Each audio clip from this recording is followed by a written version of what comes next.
California wildfire stands as a colossal catastrophe. 85 people died, 250 listed as missing. But it is not the deadliest wildfire in American history.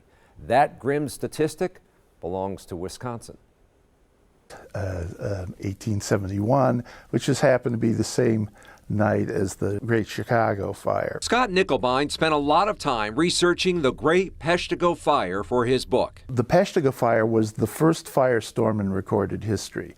It's not that there wasn't any firestorms before that, but this was the first event in which our science and understanding of the weather and of materials and of the way fire behaves. In fact, it would have looked a lot like this firestorm in California over the summer, which actually produced fire tornadoes. Do we know how many people died?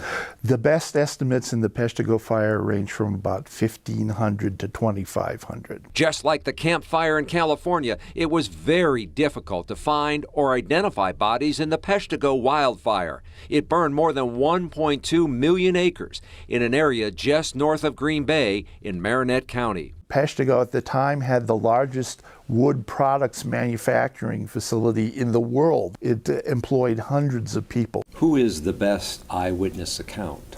The best eyewitness account would have been Father Peter Pernin. He was one of the people who ran down to the Peshtigo River, jumped into the river in order to survive. Nickelbein wrote a book to focus on the stories and science of the Peshtigo Fire for fourth grade students. What did we learn about the fire and from the fire?